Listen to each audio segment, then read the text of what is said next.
we're looking at a chart of Dixie right now. It looks like a dying. It looks like Bitcoin before it collapsed. Yep, it really has had this this indestructible run to the upside until just now. There's some chinks in the armor that are showing up. It's been a tumultuous year, and let's start with the most macro of macro-y markets, which is Forex. And let's talk to Nick a little bit about him because he obviously trades Forex. Just generally view, what do you think of FX this past year? And more importantly, what do you think the opportunities lie for next year as far as the charts that you're looking at and everything else that's going on with you?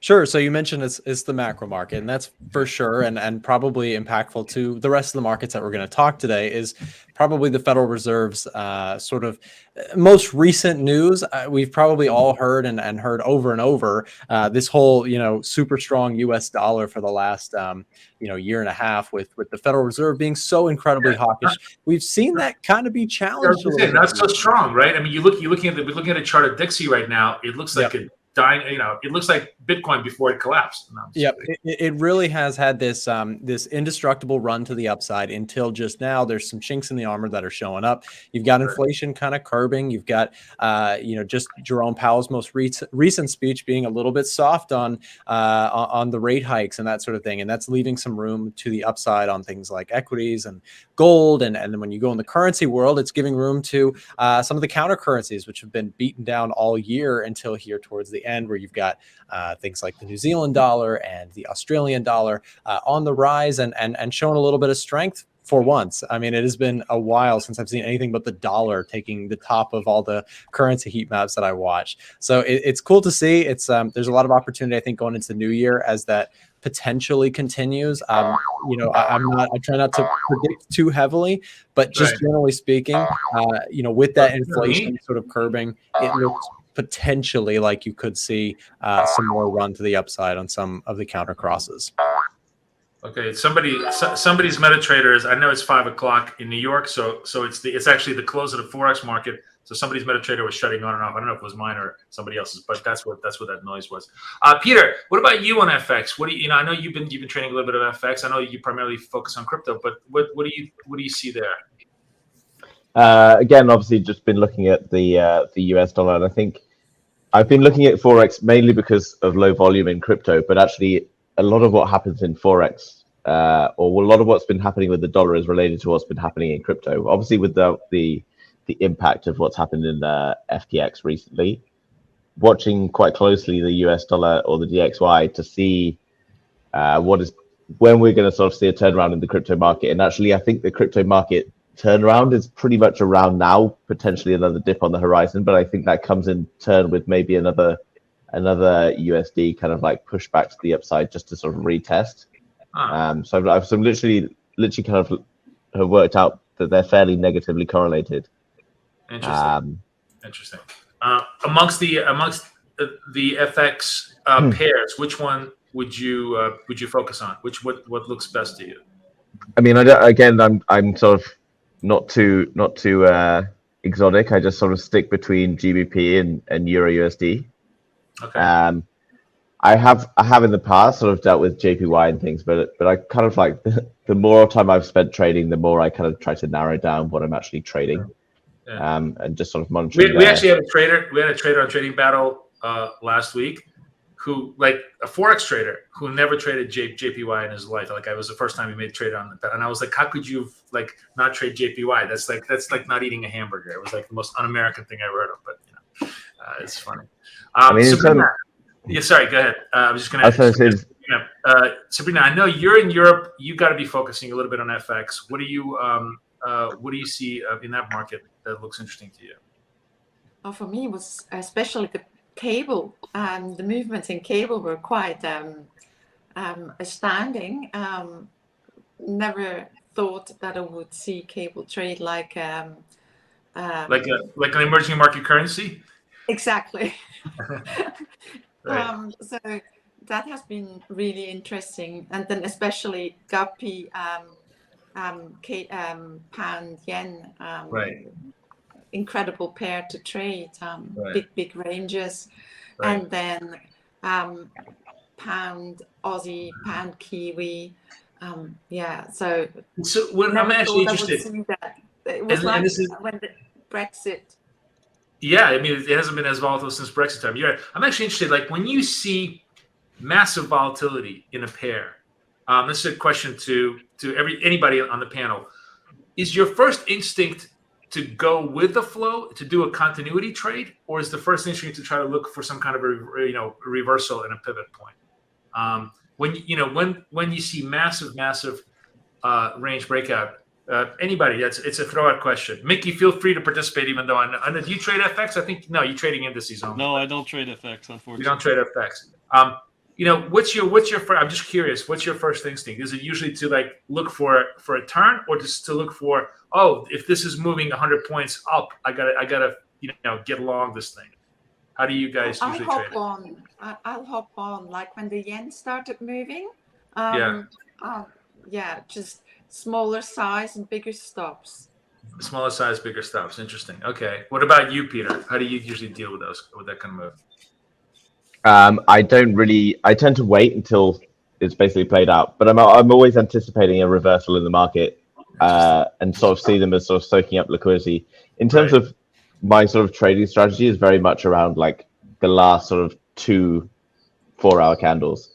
I don't get too involved in everything else, the wider picture, because I know that pretty much the most recent data is the most useful data, and then I zoom in and it's pretty much, I guess, break and retest stuff.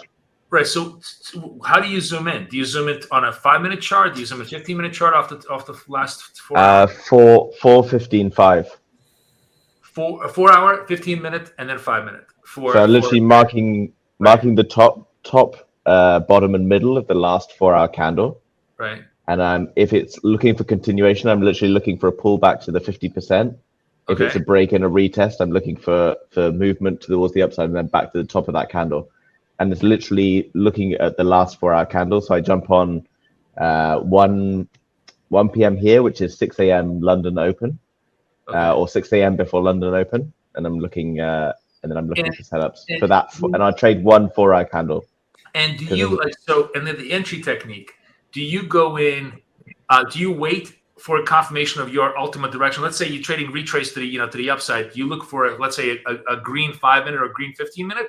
Or do you just simply say, "Oh, it's at 50. I'm just buying blind. I'm going to assume that that's going to be a stopping." I mean, you can call it whatever you want. Many people talk about having like an order block, and it kind of like supply and demand trading, where it comes back into a zone, and you're looking for the second dip back in. So typically, like a double bottom pattern on a 5 or 15-minute chart is literally a pullback to the 50% zone of a 4-hour candle. But in order for it to be a double bottom, you got to see it actually popping off the bottom. So you do wait. You want to see a green candle if you want to go long. You want to see a red candle if you want to go short. I mean, typically, and I've noticed this more in Forex, like the second or the third time that it gets into that zone, it's going to come in harder and further, and then come out. And that's what I'm looking for. I'm looking for like the deeper pullback. But if it's getting down below the 50% range and closing there, then I won't get in. So I'm looking for pullback and then like a bullish push out of that, and then I'm getting in. Out of that in the direction of your thesis of your trade, whether it's going up or down. Okay. Yeah, which allows for like a very tight stop, and then obviously good profit. So you're basically you're a classic reversal trader who just wants the minimum amount of risk, whereas Sabrina is much more of I think a trend based trader that will absorb a lot of retrace because her target is a longer term target. I think that's interesting. That's there's lots of different styles of how you would trade. We have a limited amount of time, so I wanted to talk to you guys. We're talking about Forex first because that's our first market that we want to attack. Let's hear your if you guys have a strong trade you want to take, give it to me. If nobody has any Forex trades, I'm going to make you do one trade in one of these markets before we go out. It's an all-in trade. So if Forex is your market right now, choose your trade and give me the reasons for why you want to go. Anybody, and Dave, feel free to participate if you want on the Forex side. Well, I'll chime in right here. Like all the other panelists, it looks as though the dollar has finally given up a lot of the steam. For me, it's all about breaks and price levels that dictate where we go next. I'm not in the forecasting business. I'm in the where's the market going? I'll hitch my wagon to it. Okay. So for me, the cleanest play right now for a weak dollar is going to be long euro.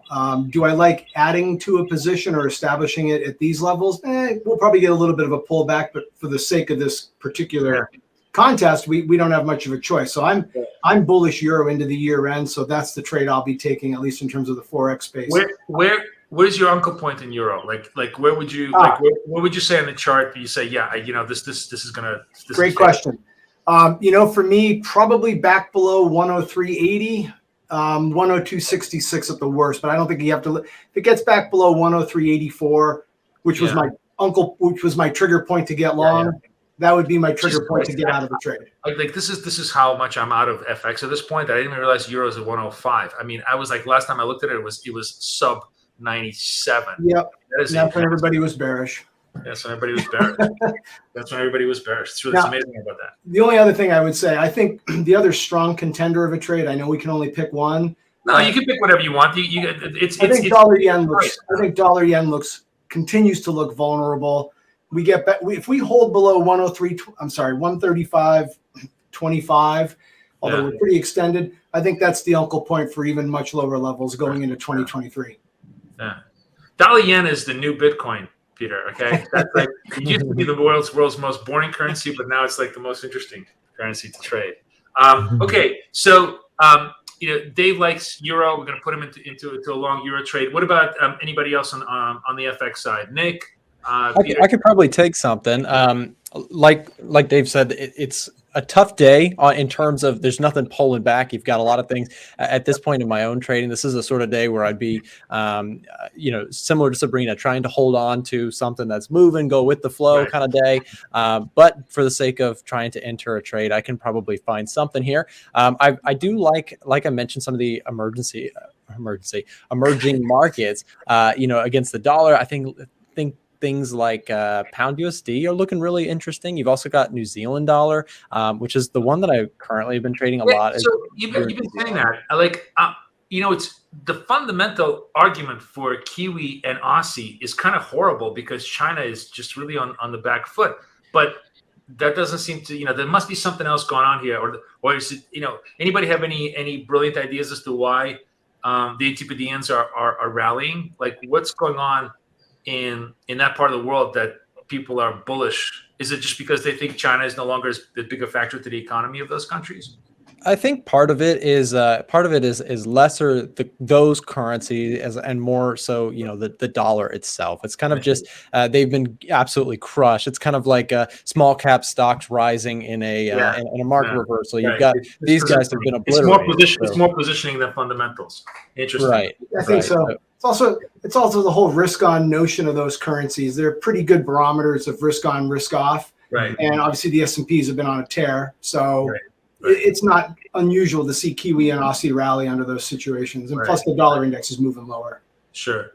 Okay. All right. So Nick, we're going to put you long Kiwi. We're going to make you. Yeah, sure. I'll take that. All right. And what about Sabrina? Do you have any feels for FX? Or you want to save your powder for other assets? No, I'll be happy to take FX. I prepared my chart. I'm not liking the US dollar at the moment with NFP tomorrow, so I opted for CAD Swissy.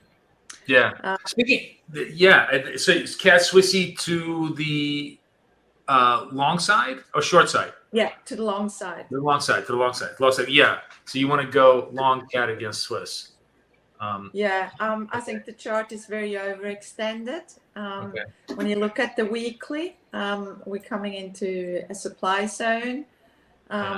We had this beautiful downtrend, but I think it's going to exhaust itself, and we have the S&P coming up on the 5th of December, and I think Jordan most likely won't be very aggressive because there's only 3% inflation in Switzerland.